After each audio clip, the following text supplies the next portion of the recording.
Mikal, what did you like about how your team was able to respond here tonight and go into this game? No, it was good. Like playing a desperate team, desperate to get a win, and the whole world knows they're losing streak and everything. So they're gonna come out and play hard, and we're desperate too. So just go out there playing hard and trying to definitely win this game. Was that a conversation just about the losing streak on that side of things and the history that could have been made here tonight going into this game? Not too much on the history, but just know where they're at. And I mean, they're not a bad team. It's just you kind of get in that funk where you keep losing. So like you'll play well, then it's kind of like when things get tight towards the end, it's just tough to win a game. You know what I'm saying? And so you can't sleep on them because they talented as hell, and they can go out there and beat you. So you just got to keep staying locked in. But yeah, we need this win bad. They were able to cut it close there in the third quarter. How did you guys take this to a different level and extend that stretch and gain the momentum back? Just playing hard, getting stops. I think, getting back in transition, stopping transition, and stop fouling.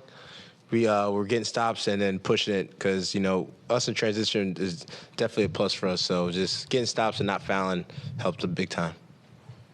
Mikal, you mentioned the urgency coming in. For you guys with this 5-game losing streak, I guess, how much were you guys trying to just alleviate the pressure of that more than necessarily avoid the history that Detroit was facing? Yeah, see, I didn't even know the history. I don't think nobody really – maybe people knew, but it wasn't really talked about. But we just didn't want to lose. We needed this win, and we're going to play them again.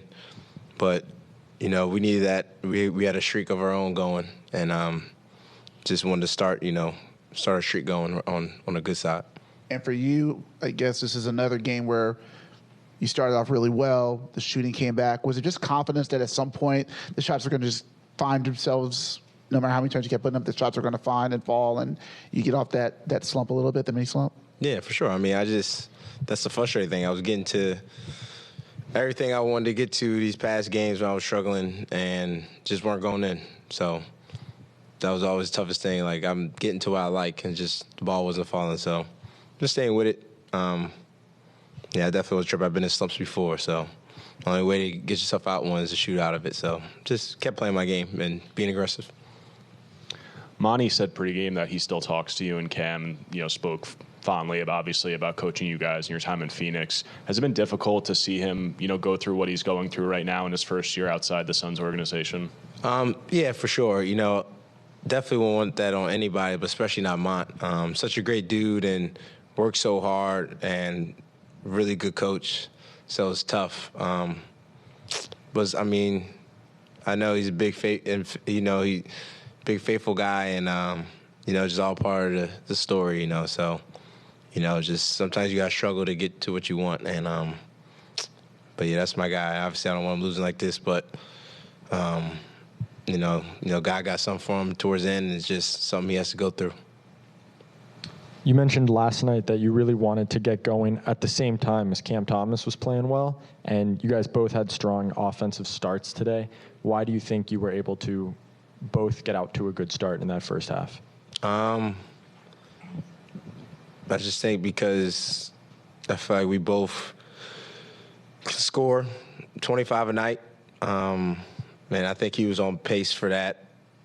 I think towards the end of the fourth, I think he got subbed out, but he was on pace for that as well. But, yeah, I just know it's going to be tough offensively to guard us if we both got it going, because if they start blitzing, just trapping, you got Clax rolling with Spence and Cam, and then when Doe and everybody subs in, we have guys that can hoop. So it's like you're getting other guys that can shoot and play wide open shots. So that was kind of the biggest thing, and that's what I was frustrated about personally, just me struggling, and when he's having big games and not helping him, because I just know it'll be a tough, if we're scoring, on offense pretty well and efficient, it'd be tough to beat.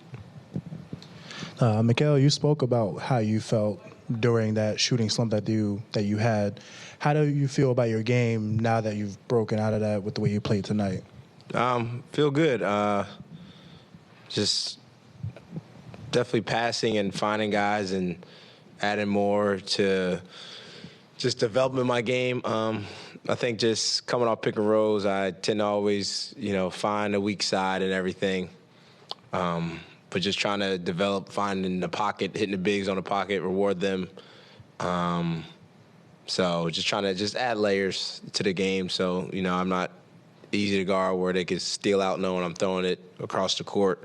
Just keeping them honest and keeping them guessing. So just happy I can reward my bigs because they work so hard, set good screens, do all the little things. But yeah, just trying to play a complete game.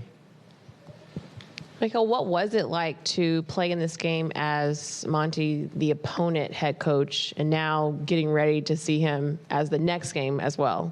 It was just great to see him. Great to see him, J-Jack, everybody over there. Just excited to see him. Just all those guys, I miss them all. It was tough because right after the trade, it was just you don't got time to sit and talk and everything. The season goes on, life goes on. So when we were in New York, that was back in Phoenix, and we was just far apart from each other. So it was just great to see them, and it's always put a smile on my face when I see them. Does it make it even more special that you just see him in a couple of days too? Now, back in his territory of Detroit. Yeah, it's cold. It's dope down the East Coast. So we see him about 4 times. Sorry. Hey, Mikal, over here. Monty talked pregame about how emotional the trade was last season when it went down. Is there any message, any parting message that he left with you that you kind of stuck with as you got here in Brooklyn? At the time, no. He was just emotional, and I was emotional, and at that, I think I got so many life lessons from him throughout all the years. I think there wasn't not one thing he said right after I got traded that just was different. It's just I got so many life lessons and things that I carry with to this day.